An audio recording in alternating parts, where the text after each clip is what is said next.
Do you know the fastest way to lose respect? Assume you know someone's worth just by looking at their uniform.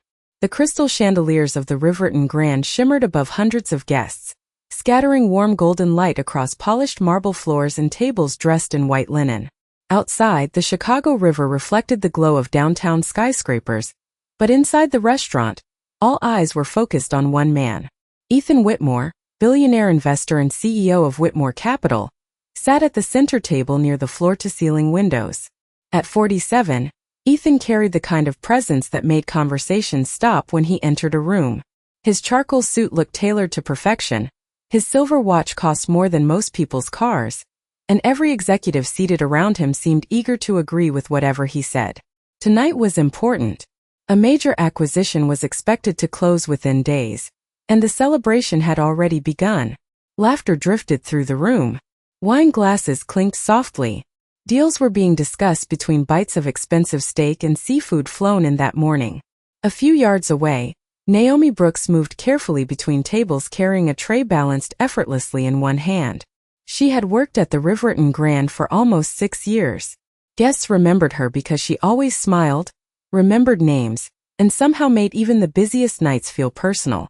Her black uniform was spotless despite the rush. A small silver necklace rested near her collarbone, and a simple leather notebook peeked from the pocket of her apron. Most people never noticed it. They rarely noticed much about servers at all. Naomi approached Ethan's table with a fresh bottle of sparkling water. One executive was telling a joke. Another was checking stock prices on his phone. The atmosphere felt relaxed, almost careless. Then a chair shifted unexpectedly. Someone stood too quickly. Naomi adjusted her tray, but a few drops of water splashed onto the sleeve of Ethan's jacket. The room seemed to freeze. It was barely noticeable. A napkin could have solved it in seconds. Naomi immediately reached for one. "I'm so sorry, sir," she said calmly. "Let me take care of that." Ethan slowly looked down at his sleeve. Then he looked at her. The smile vanished from his face. "Unbelievable," he said loudly enough for nearby tables to hear. The executives stopped talking. Conversations around the room faded. Naomi remained still, napkin in hand. Ethan stood and brushed the sleeve as if the water had caused permanent damage. "This is exactly what happens when people are given responsibilities they're not qualified for," he said. A few uncomfortable glances passed between guests. Nobody spoke. Nobody challenged him. Ethan shook his head and laughed coldly. "Some people should never work around successful people." The words landed harder than the silence that followed. Naomi lowered the napkin. For a brief moment, her eyes reflected something deeper than embarrassment. Not anger. Not fear. Something closer to disappointment. Yet her voice never changed. "I hope you enjoy the rest of your evening, Mr. Whitmore," she said. Then she stepped back and continued serving the table as if nothing had happened. The executives avoided eye contact. The laughter never returned. 20 minutes later, Ethan signed the check without another glance in Naomi's direction. Before leaving, he dropped a folded bill onto the table and walked toward the exit surrounded by advisors and assistants. Through the glass doors, the city lights stretched endlessly into the night. Ethan never noticed Naomi quietly picking up the bill. He never noticed her slipping it into the same leather notebook hidden inside her apron. And he certainly never imagined that less than 24 hours later, that waitress would be the one person standing between him and the most important deal of his entire life. The cold wind coming off the Chicago River followed Naomi Brooks all the way to the train platform. Midnight was approaching, and the city lights reflected across the dark water like scattered gold coins. Most people from the restaurant had already gone home, but Naomi remained quietly seated on a metal bench, her leather notebook resting on her lap. The folded bill Ethan Whitmore had left behind was still tucked between its pages. She stared at it for a moment before closing the notebook and slipping it into her bag. It was never about the money. It never had been. 25 minutes later, Naomi unlocked the door to a modest brick townhouse on the south side. The porch light was still on. Through the living room window, warm yellow light spilled onto the sidewalk. The house was small, but every inch of it felt cared for. Family photographs lined the hallway. A vase of fresh flowers sat near the staircase. The scent of herbal tea lingered in the air. As soon as she stepped inside, she heard a familiar voice. "You are home late again." Naomi smiled. "I had the closing shift." Her mother, Evelyn Brooks, sat wrapped in a blanket near the fireplace. A stack of books rested beside her chair. Though age and illness had slowed her down, her eyes remained bright and observant. "Long night?" Evelyn asked. Naomi paused before answering. "Not really. Just people being people." Evelyn studied her daughter carefully. Mothers always knew when something was missing between the words. Someone was rude. It was not a question. Naomi laughed softly. "You would have made a great detective." Evelyn reached for her tea. "No. I just raised you." For a moment, silence settled over the room.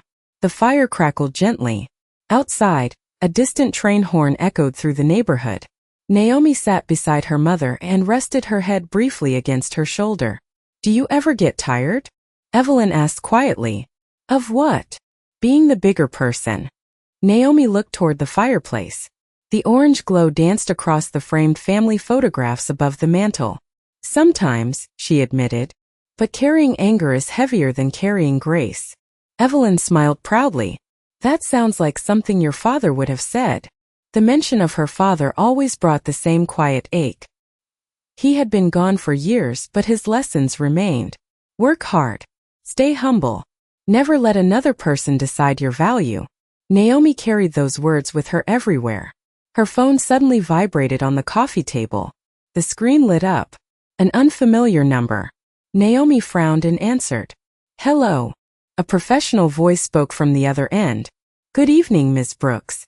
Sorry for calling so late. This is Daniel Harper from Harper & Lang Corporate Advisors." Naomi sat up straighter. "Good evening. Tomorrow morning's meeting has been moved to 8 o'clock. Naomi glanced at the clock. "That is earlier than expected." "Yes, ma'am. The board requested an emergency session." Naomi understood immediately. Something had changed. Large corporations only called emergency meetings when millions of dollars were involved. Sometimes billions. "Will all voting members be present?" she asked. "Every single one," Daniel replied. "Including you." Naomi thanked him and ended the call. Across the room, Evelyn raised an eyebrow. "Business?" Naomi nodded slowly. "Looks that way." Evelyn smiled. "Then I suppose you should get some sleep." Naomi stood and headed toward the staircase. Halfway up, she stopped and looked back at the quiet living room. The photographs. The books. The woman who had sacrificed everything for her family. Then she glanced toward the leather notebook resting on the table. Hidden inside it was something far more valuable than the folded bill from the restaurant.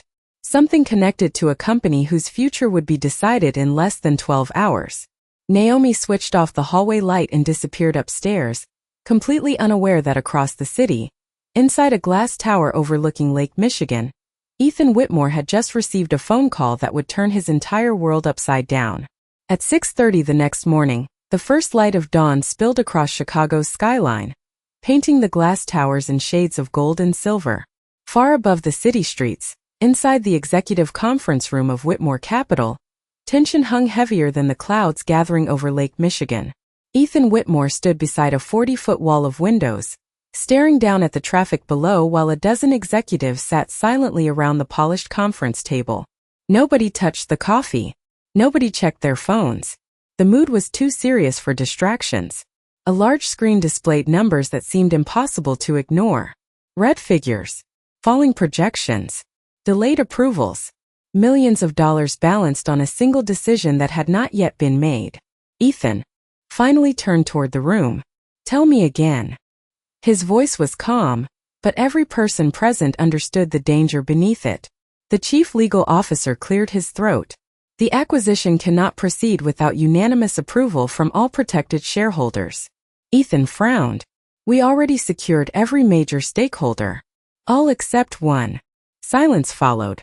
Ethan folded his arms. "Then by the remaining vote." Several executives exchanged nervous glances. Finally, the legal officer shook his head. "We tried." Ethan's jaw tightened. "Offer more." "We did." "Double it." She refused. The room fell silent once again. Ethan stared at the screen. For years he had built a reputation as a man who could solve any problem through preparation, intelligence, and negotiation. Yet this situation seemed different. Whoever held that final approval was not interested in money. That made them dangerous. The chief financial officer adjusted his glasses. Without her signature, the deal expires in 48 hours. Ethan looked toward him. Who exactly is this person? Another uncomfortable pause followed. Then a folder slid across the table. Her name is Naomi Brooks. Ethan barely reacted at first. The name meant nothing to him. He opened the folder casually. Then his eyes stopped moving. A photograph stared back at him. For a second he thought he was looking at the wrong file. The woman in the picture wore a professional navy suit. Her posture was confident. Her expression calm. Yet there was no mistake. It was the same woman from the restaurant.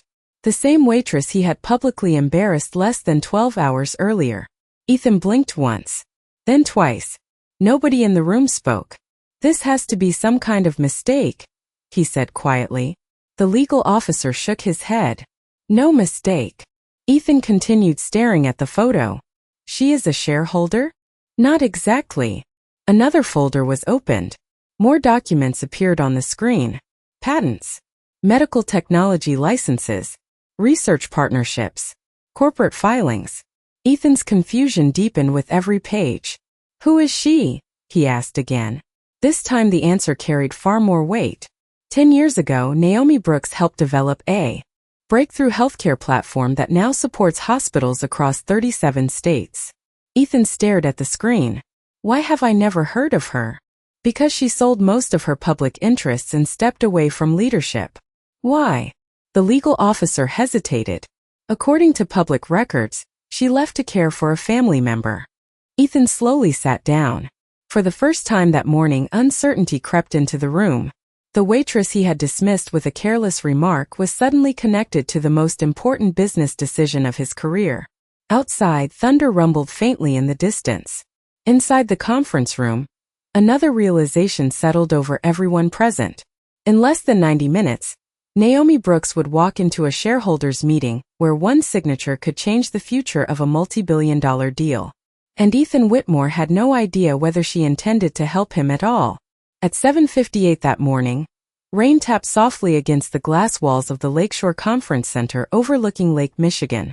Executives, attorneys, investors, and board members filled the massive meeting room, their conversations low and cautious. The acquisition everyone had celebrated only the night before now felt fragile. A single unanswered question hovered over every seat in the room. Would the final shareholder approve the deal? Ethan Whitmore stood near the back of the conference room, adjusting his cufflinks for the third time in less than 5 minutes. Normally, he entered meetings with complete confidence. Today felt different. Every few seconds his eyes drifted toward the entrance. The photograph from the shareholder file remained vivid in his mind. The waitress. Naomi Brooks. The woman he had dismissed so casually. A lawyer approached him. We should begin shortly. Ethan nodded, though his attention never left the door. Around the room, giant screens displayed presentation slides worth billions of dollars. Charts. Forecasts. Growth projections. Yet none of it mattered without one signature. 8 o'clock arrived. The room quieted. Chairs stopped moving. Coffee cups settled onto polished tables.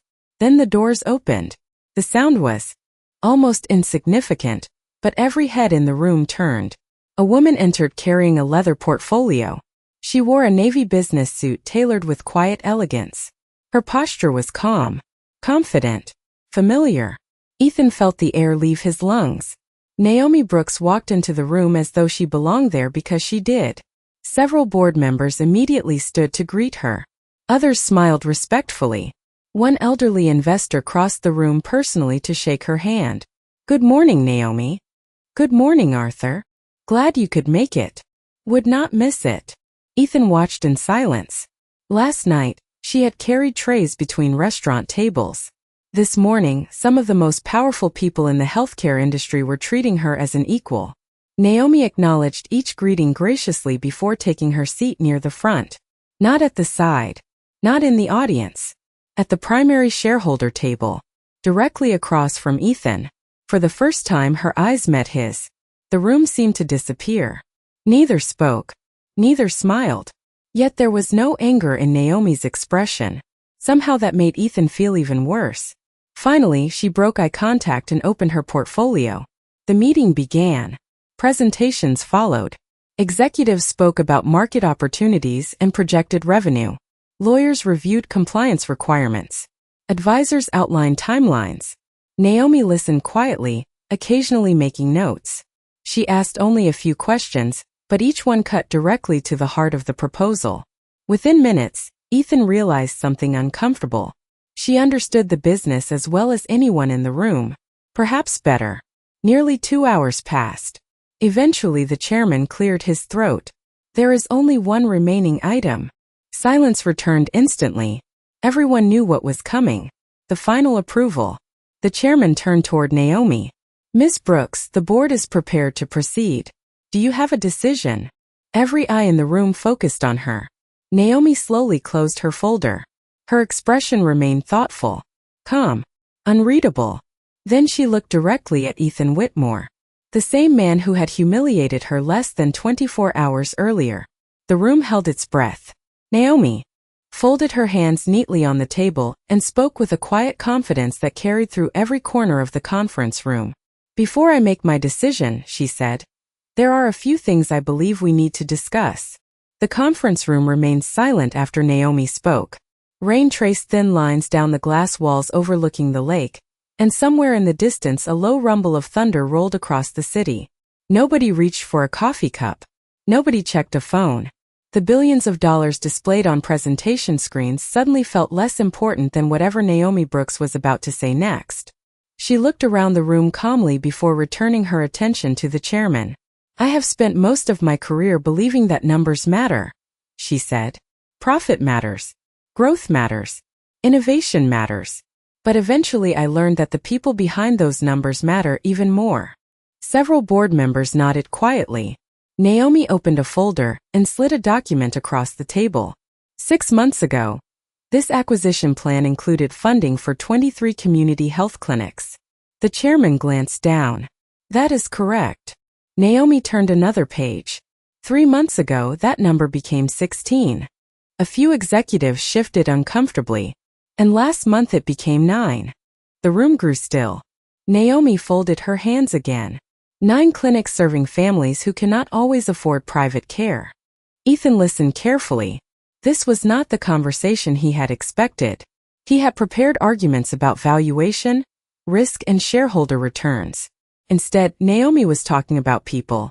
The board determined those reductions were necessary, one executive said cautiously. Naomi nodded. Necessary for whom? No one answered immediately. Through the windows, the gray sky seemed to darken. Ethan looked down at the revised projections on his tablet. For the first time, he noticed how many cost reductions had been hidden beneath technical language and financial forecasts. Numbers were easy to approve when they did not have faces attached to them. Naomi continued. My father spent 28 years working maintenance at a public hospital. Her voice remained steady. He used to tell me that every spreadsheet eventually becomes a human story. Several people in the room lowered their eyes. A delayed treatment is a story. A closed clinic is a story. A family forced to drive 60 miles for care is a story. The silence became heavier. Ethan found himself remembering the previous night. The restaurant. The spilled water. The careless words. He had judged Naomi without knowing a single thing about her life. Without understanding what she valued. Without understanding who she was. Naomi finally turned toward him. There was no anger in her expression. No desire to embarrass him. Somehow that made the moment even harder. Mr. Whitmore, she said gently, you have built remarkable companies. Ethan met her gaze. Thank you. But this acquisition will define more than a balance sheet. It will define what kind of company you choose to become. The words settled over the room like falling snow. Nobody interrupted. Nobody objected. For several seconds Ethan simply sat there, staring at the documents in front of him. Then he looked around the table. Around the executives. Around the advisors. Around the people who had spent weeks discussing profits without once discussing purpose. Finally he spoke. What would you need to see? Naomi held his gaze. Proof. Ethan frowned slightly. Proof of what? Naomi's answer came softly. Proof that this deal is about more than money. The room fell silent once again. And for the first time in many years, Ethan Whitmore realized that the most important negotiation of his life was not about business at all. No one spoke for several seconds after Naomi's question. The rain continued tapping softly against the windows while the city stretched gray and distant beyond the glass. Ethan Whitmore sat motionless, staring at the documents in front of him, but his thoughts were no longer on forecasts or shareholder returns. They were on something far more uncomfortable. Proof. Naomi was asking for proof. Not promises. Not presentations. Not carefully prepared statements. Real proof. Across the table, several executives exchanged nervous glances. One of them finally cleared his throat. With respect, the board has already approved the current strategy. Naomi turned toward him politely. I know. Then why revisit it?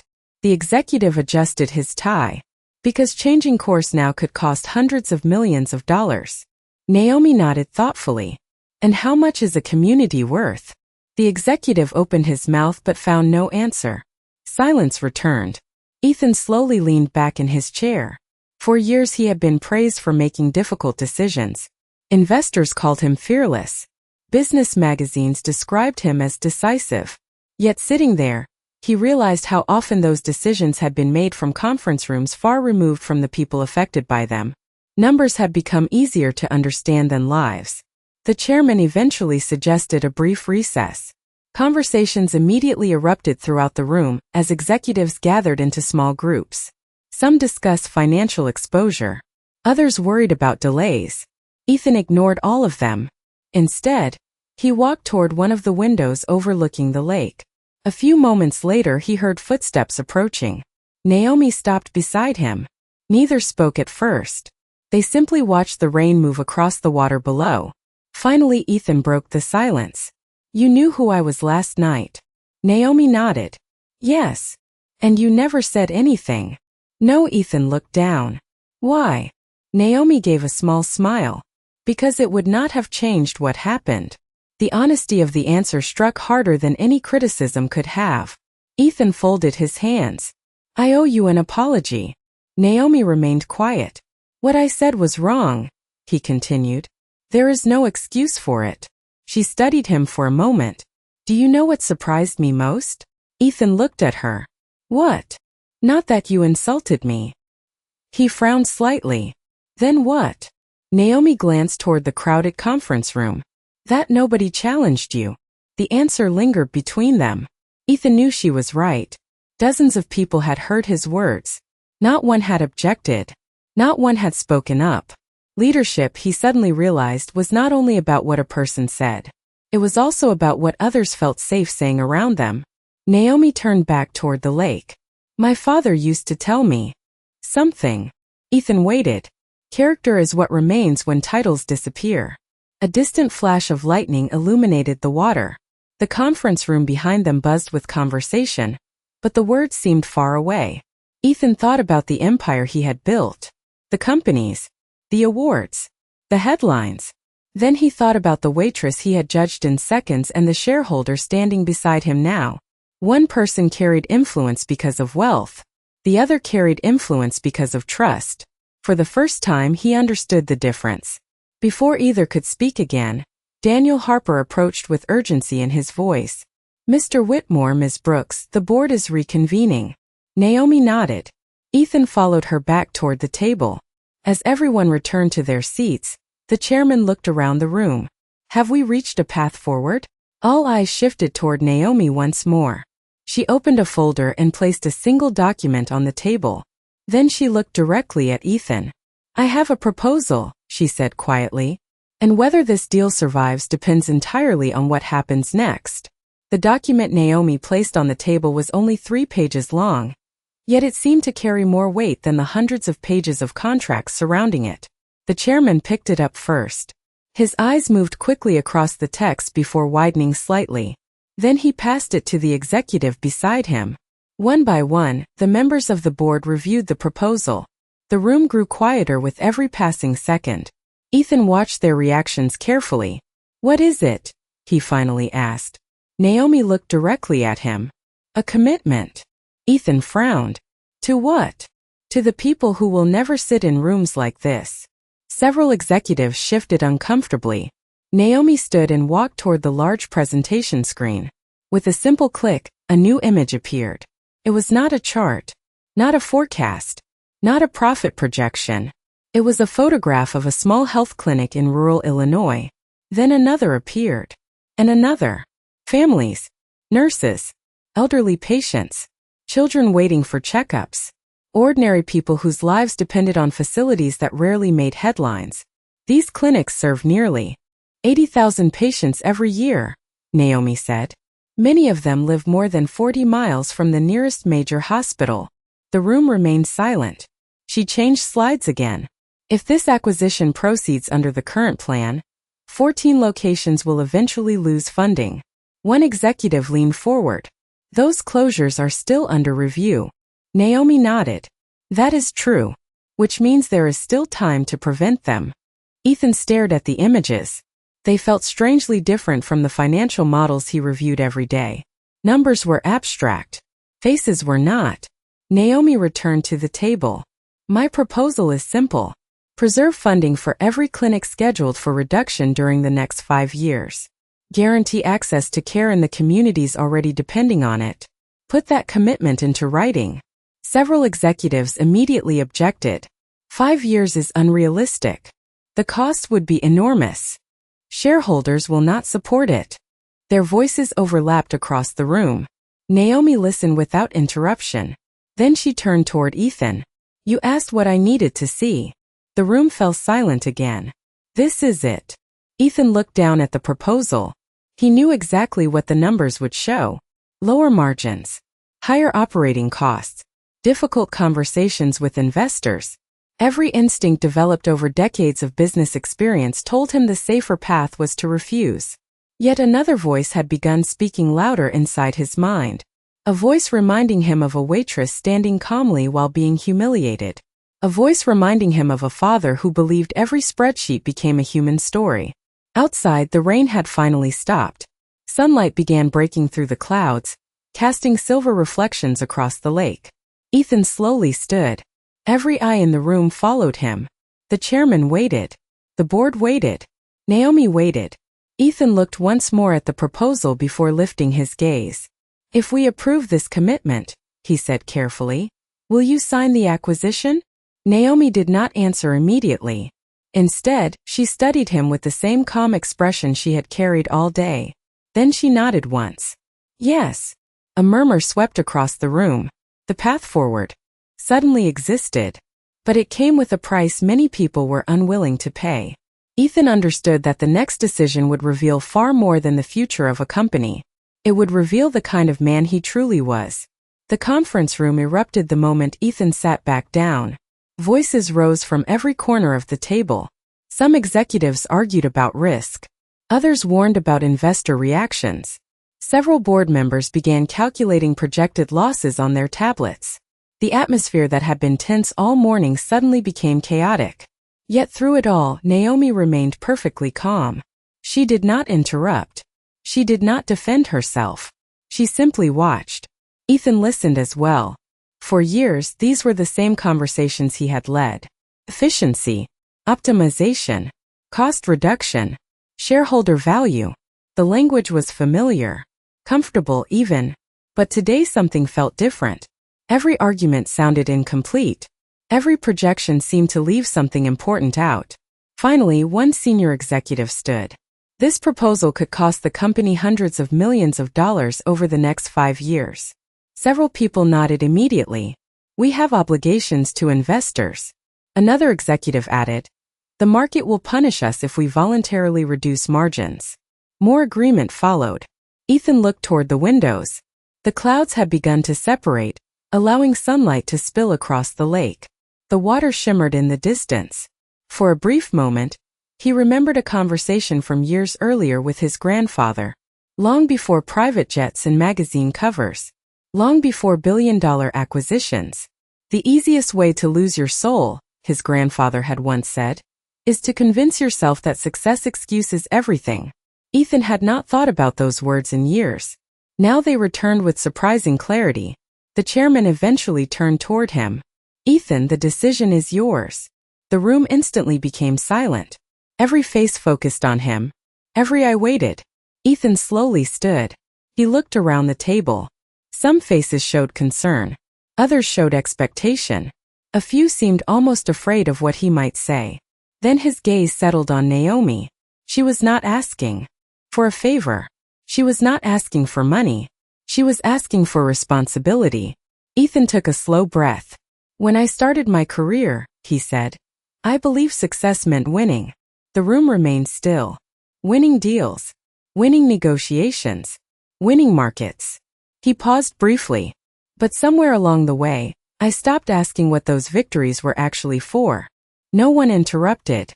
Even the executives who opposed the proposal listened carefully. Ethan looked down at the document in front of him. This company was founded to improve lives. His voice grew firmer. Not simply to improve quarterly reports. A few board members exchanged surprised glances. The chairman leaned forward. What are you saying? Ethan lifted the proposal from the table. I am saying we keep every clinic open. The words landed like thunder. Several executives immediately protested. One stood so quickly his chair rolled backward. Another shook his head in disbelief. Yet Ethan continued speaking. We honor the communities already depending on us. His eyes moved across the room. And we put that commitment into writing. Silence followed. Complete silence. The kind that only appears when people realize something important has just happened. Naomi watched him quietly.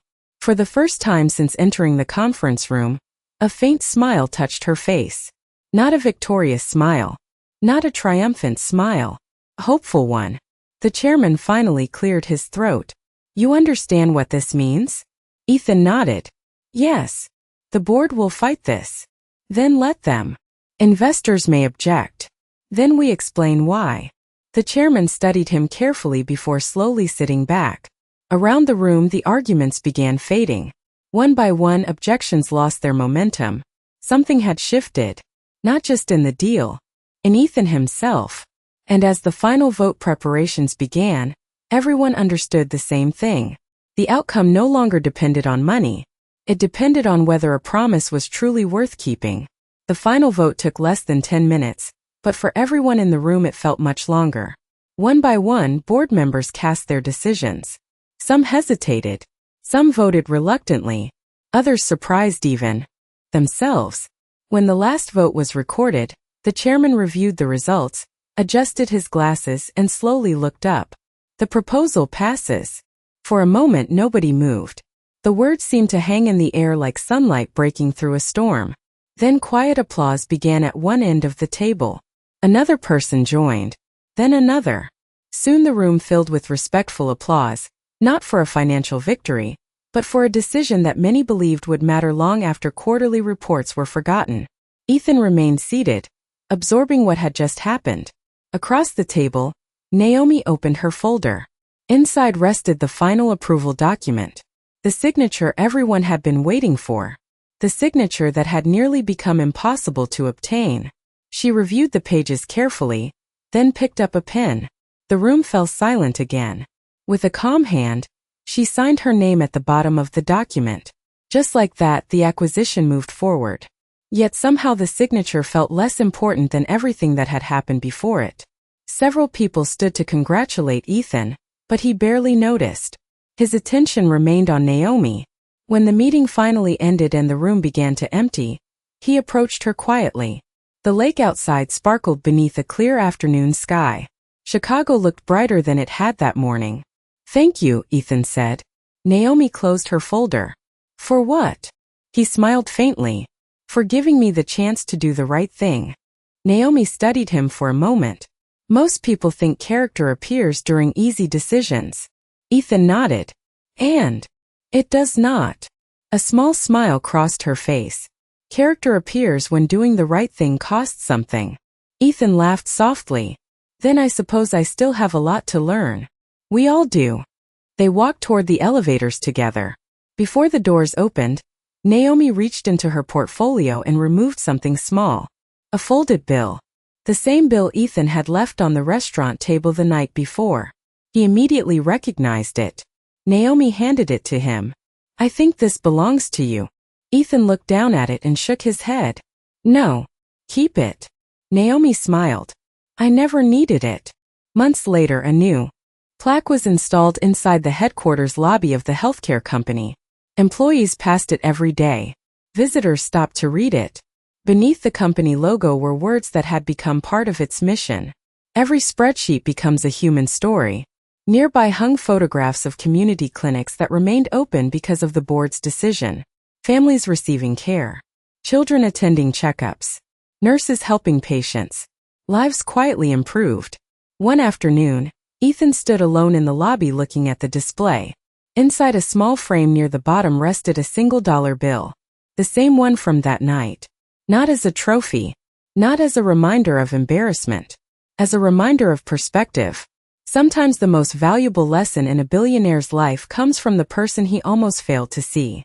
And every time Ethan passed that display, he remembered something he would never forget again. A person's worth is never measured by the uniform they wear, but by the character they carry when no one is looking.